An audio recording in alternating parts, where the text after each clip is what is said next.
Exchange-traded bonds have given retail investors an avenue to access the corporate bond market following their launch in Australia in May.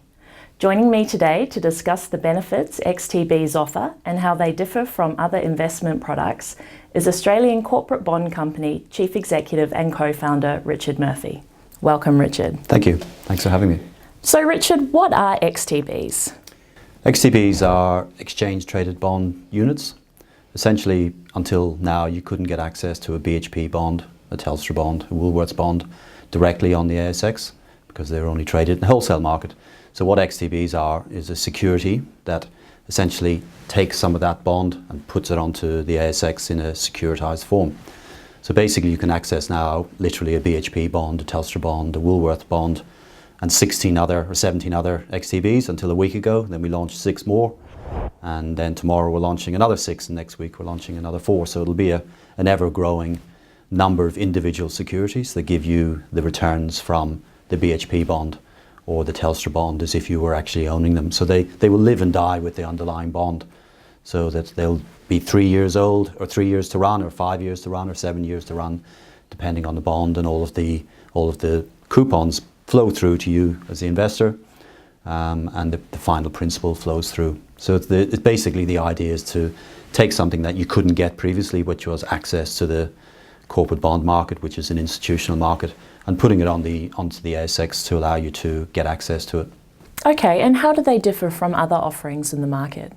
So if you look at broadly fixed income and equity, there's obviously been for many, many years on the ASX lots of equities, lots of listed investment companies, property trusts, and more recently exchange-traded funds, and they give you diversified exposure. And some of those are diversified exposure to fixed income.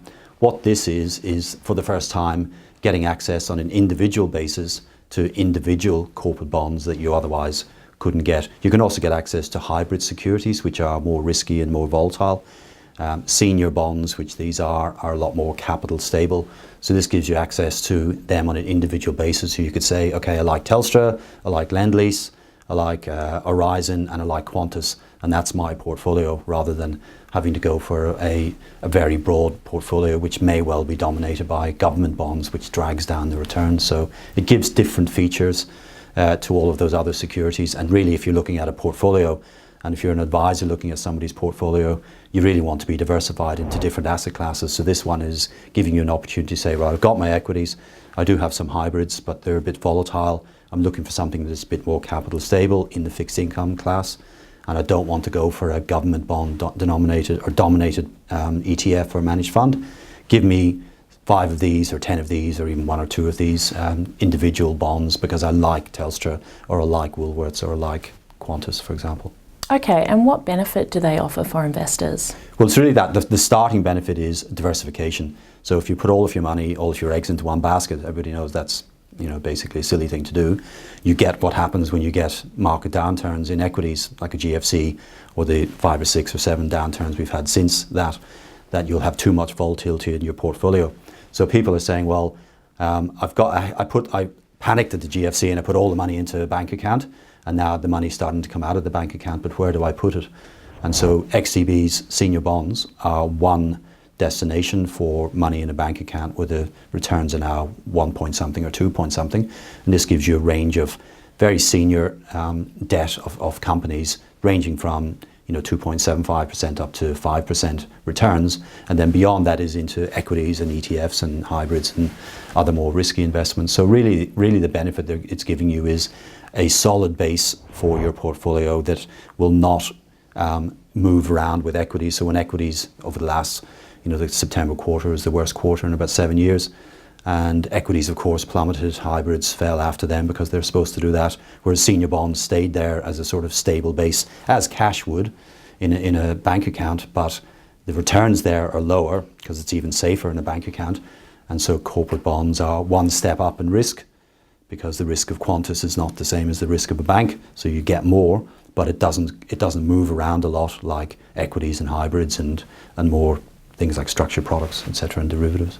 Okay, and how can they work themselves into an investor's portfolio? Well, I think a lot of investors are constantly rebalancing their portfolio. So there are certainly a lot of self-managed super fund have got an awful lot of their portfolio, 26, 27, 28%, sitting in cash, and that's either in a short-term cash management account or a 1 year, 6 month, 3 month term deposit. They're now thinking about, well, what do I do with that money, because the term deposit rates are falling, the cash management rates are falling. The opportunity is to say, well, do I take it and put it all back into equities? In other words, I'm going to go all back into equities again. I think that's a thing of the past. I think everybody now, all advisors, all brokers as well, realise you need a diversified portfolio. So the opportunity is for Australia really to look at fixed income anew and say, well, it isn't all about just for the wholesale market or just some managed funds. There are now opportunities to actually get into the same brand names, Woolworths, Telstra, BHP and other top 50 companies, which we've covered, but at a senior debt level. So I've got equities, so I think Woolworths is good for the money. I'm backing it in an equity point of view. Therefore, I think it'll pay me back. Therefore, I'm willing to put money into Woolworths debt, essentially. So that's what an XTB is, giving you exposure to Woolworths borrowings. So there's a stable part of my portfolio. It's never going to turn into, a bond's never going to be worth 5 times what it's worth today. Like a mining explorer might discover gold and be worth 5 times, but it similarly doesn't have any of that risk. So it's money in, money out, coupons along the way. Stability, good income, predictability. If you've got school fees coming up in 3 years, or you're going to be getting into a property investment in 5 years, you can say, well, I believe these particular issuers are going to be around in 5 years, therefore I can plan exactly my outcome. So I know exactly what I'm going to get in 3 years, 5 years, subject to those companies meeting their obligations and not collapsing, which is a pretty low risk with top 50 ASX companies. But that allows you to plan into the future to say, I want $100,000 in 3 years and $200,000 in 5 years. You can't really do that with equities. You can't really do it with totally diversified investments, but you can do it with individual bonds, because you know they're going to pay 6%, 6%, 6%, and then my $100 back for every bond. So that predictability is something that a lot of people are looking for. So it gives a new tool that hasn't been available to investors. Previously, it was lots and lots of equity and equity-like investments on the ASX and not a lot of debt. The ASX put government bonds on there, which are lower yield, and now we're putting on senior corporate bonds, which is just a step above government bonds in terms of returns without the risk you get when you suddenly move into equities. And how can advisors and investors access these products? Well, because it's on the ASX, it's suddenly, you put something on the ASX and then suddenly it's on all of the broker screens straight away, and then it's suddenly in all the bank screens and the bank platforms straight away, technologically. So ASX is kind of sitting at the center of a hub, a technology hub that fills all of the platforms up as once the product gets approved on the platforms. So people can access it in the same way as they access BHP shares. They can access BHP bonds, or Telstra shares, Telstra bonds, or ETFs. So they're basically going through their existing mechanism for accessing anything on the ASX, whatever that might be. It might be they go directly to CommSec and put an order in CommSec, or they might go via a platform, Net Wealth or Hub or Premium sort of platform, or a bank platform. Whatever it is, whatever mechanism they use to get access to shares, that's how they get access to these securities. And whatever method of, do they pay brokerage for that, or are they on an all-you-can-eat model? That is between them and their supplier. Basically, these securities are on the same screen as everything else on ASX. Okay, so what XTBs offerings are available at present? So we started out, as I said, with 16 over top 50 companies, and they were all fixed coupon bonds. Last week we brought out 6 more of those, but we expanded the range of yields available. So the first 16 yields ranged between 2.75 and about 3.8, 3.9, or maybe 4%. We brought out some new ones, so the range now goes from 2.75 to, I think yesterday it was 5.1. So it's a broader range of risk and return. So BHP is probably the lowest of those because it's very safe, so you get a lesser return. Qantas is the highest because it's further down the list and it's more risky, but it still is Qantas and essentially government backed. But its return is 5.1% yesterday for its longer dated bond. So that's the fixed coupon range at the moment. Next week there's 4 more of those coming on, basically to broaden out the industry classes, things like Sydney Airports and Coca-Cola, different industry classes that we don't have, and some bank fixed bonds. The interesting one tomorrow is we're putting out floating rate bonds, which is a different angle really. Not only is it fixed versus floating rates, and floating means that the coupon moves up and down with interest rates, so you're not sensitive to interest rate movements that the RBA might make. Basically, if they increase rates, your coupon will be higher. If they decrease rates, your coupon will be lower. So that's floating rate notes, and so I think people have a good understanding of that from other floating rate instruments. The difference here being is they are senior bonds, and therefore their capital stability is very, very stable on a relative basis.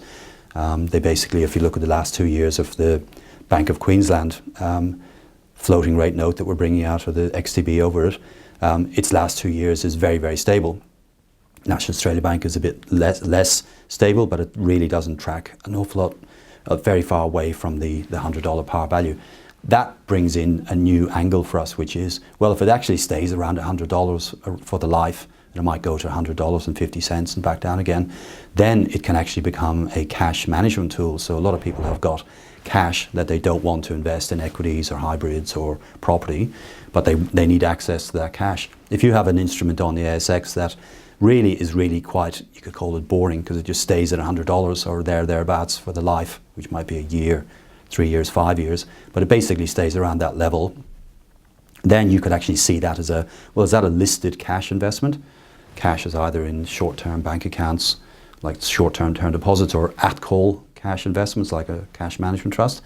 You could actually see this as a listed version of that, where you could say, well, I'm going to sell cash, my Bank of Queensland floating rate note, and buy BHP shares, because I'm a regular trader, and my settlement will match up in chess, and there I go. So floating rate XTBs add a new dimension to what we've done. There is long-term investing, fixed versus floating, and there's choice there.